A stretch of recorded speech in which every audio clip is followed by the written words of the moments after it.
declaring we want to leave, that is, invoking Article 50. Essentially, from what we understand, nothing happens until then. Britain can't engage in formal talks before it invokes the article, nor can any timetable start. Once that article is invoked, a 2-year clock, a countdown clock begins. Welcome to the Treasury.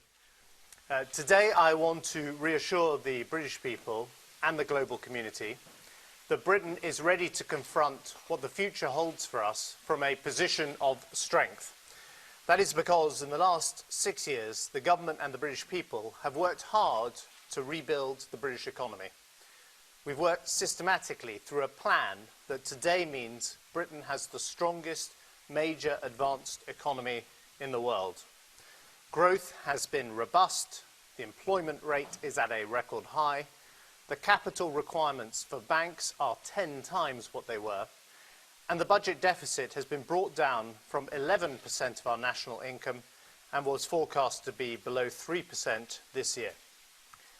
I said we had to fix the roof so that we were prepared for whatever the future held, and thank goodness we did.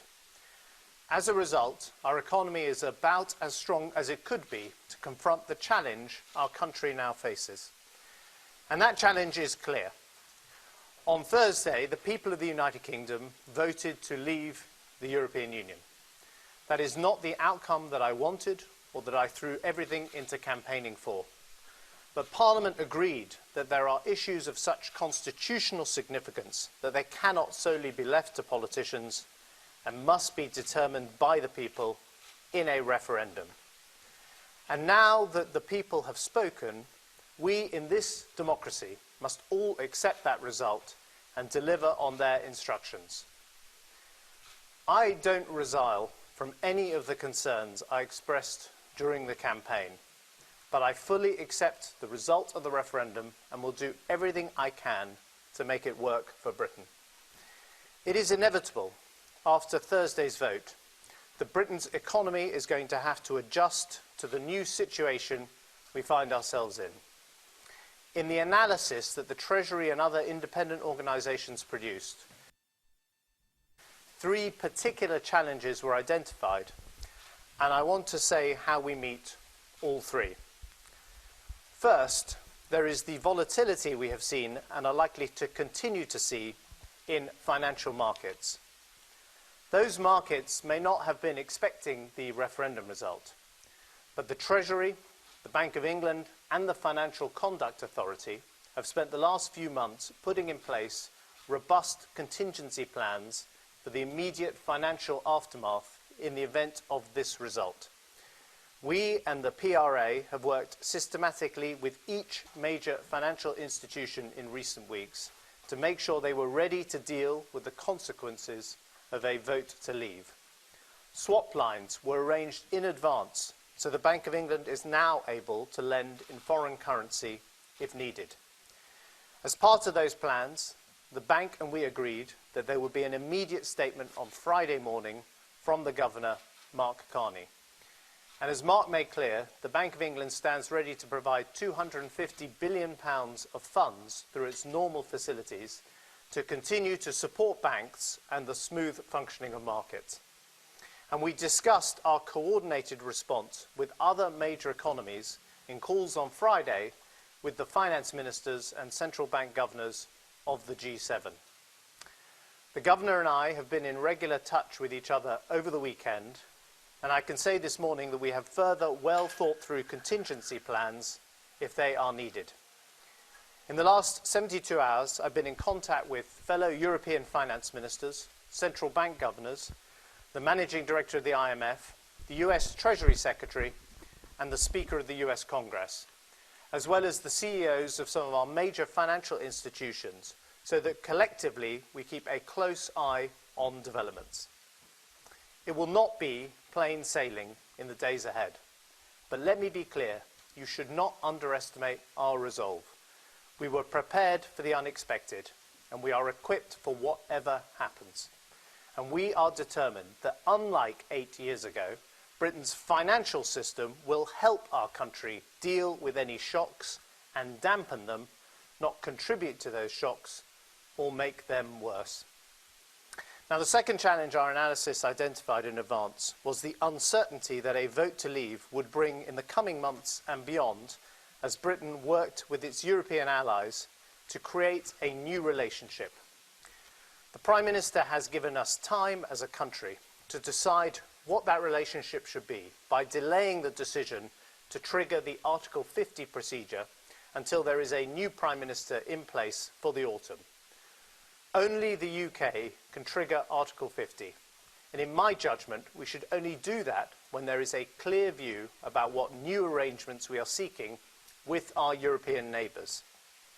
In the meantime, and during the negotiations that will follow, there will be no change to people's rights to travel and work, and to the way our goods and services are traded, or to the way our economy and financial system is regulated. However, it is already evident that as a result of Thursday's decision, some firms are continuing to pause their decisions to invest or to hire people. As I said before the referendum, this will have an impact on the economy and the public finances, and there will need to be action to address that. Given the delay in triggering Article 50 and the Prime Minister's decision to hand over to a successor, it is sensible that decisions on what that action should consist of wait for the OBR to assess the economy in the autumn and for the new Prime Minister to be in place. But no one should doubt our resolve to maintain the fiscal stability we have delivered for this country. And to companies large and small, I would say this: the British economy is fundamentally strong, we are highly competitive, and we are open for business. The third and final challenge I spoke of was that of ensuring that Britain was able to agree a long-term economic relationship with the rest of Europe that provided for the best possible terms of trade in goods and services. Together, my colleagues in the government, in the Conservative Party and in Parliament will have to determine what those terms should be, and will have to negotiate with our European friends and allies to agree them. I intend to play an active part in that debate, for I want this great trading nation of ours to put in place the strongest possible economic links with our European neighbours, and with our close friends in North America and the Commonwealth, and our important partners like China and India. I do not want Britain to turn its back on Europe or on the rest of the world. We must bring unity of spirit and purpose and condemn hatred and division wherever we see it. Britain is an open and tolerant country, and I will fight with everything I have to keep it so. Today, I am completely focused on the task in hand as Chancellor of the Exchequer to bring stability and reassurance. There have been questions about the future of the Conservative Party, and I will address my role within that in the coming days. In conclusion, the British people have given us their instructions. There is much to do to make it work. We start from a position of hard-won strength. And whatever the undoubted challenges, my colleagues and I are determined to do the best for Britain. Thank you. I think it's time for a few questions. Let's take some questions. Kamal. Kamal Ahmed from the BBC. Chancellor, you said before the referendum that if Britain voted to leave the European Union, you would have to put in place an emergency budget within 2 months. Are you still planning that? And also, can you tell us a little bit about your position? Did you consider resigning, and if not, why not? Well, first of all, I've got a very important job to do, which is, as Chancellor, to speak to international investors, to speak to my counterparts, to do what I can to stabilise the British economy. That's what people would expect of their Chancellor, and that is what I am 100% focused on and will continue to be focused on in the weeks ahead. There will be an adjustment in our economy because of the decision that the British people have taken. I respect that decision, and we're going to get on and deliver on that decision. But that impact on our economy will have an impact on our public finances. Given the delay in triggering Article 50, given the decision by the Prime Minister to hand over to a successor, I think it's perfectly sensible to wait for a new Prime Minister before we determine what that action is. Who's got another question? Let's take Joel. Joel Hills, ITV News. Chancellor, can I just pick up on that? You seem to be suggesting there will not be an emergency budget. Can we be clear on that? Well, I'm saying that there will have to be action to deal with the impact on the public finances, but of course it's perfectly sensible to wait until we have a new Prime Minister to determine what that... Before the referendum, excuse me, Chancellor, on this point, you said that a vote to leave would be irreversible, would cause financial instability and would demand an immediate response from government. You're now proposing to delay a response. Well, what you have seen is an immediate response from government in terms of the financial contingency plans coming into effect, liquidity being available, work with our international partners in the G7 and elsewhere to provide reassurance about the fundamental strengths, not just of the British economy and financial system, but the global financial system. Of course, the economy is going to adjust and there will be an impact on the public finances. That's what I said before the referendum. I don't resolve from anything I said before the referendum, and I said that there would have to be action, actually as it happens, in the autumn to address that. I think it's perfectly sensible to wait until we have a new Prime Minister before we address that. Let's take another question. Ed.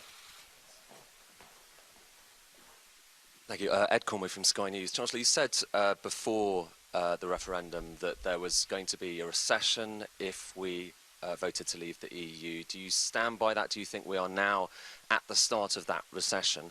And secondly, would you serve in a government committed to leaving the EU? Well, look, let me take the first question. I made a series of predictions, or rather the Treasury made a series of predictions, which I agreed with, about the impact on the economy if we voted to leave the EU. And of course, there were a range of impacts depending on the kind of new relationship that we arrive at with the EU, but all of them required an adjustment in the economy. After I made that analysis, actually a whole range of independent organisations came up with very similar conclusions. And as I say, I don't resolve from that, but of course I'm going to work very hard to make sure we mitigate the impact, remind people of the fundamental strengths of the British economy. As far as my position and my role, I've got an incredibly important responsibility to people as the Chancellor Exchequer to provide stability in these challenging times. And I take a very simple view of life, which is it's my country, right or wrong, and I intend to fulfil my responsibilities to the country.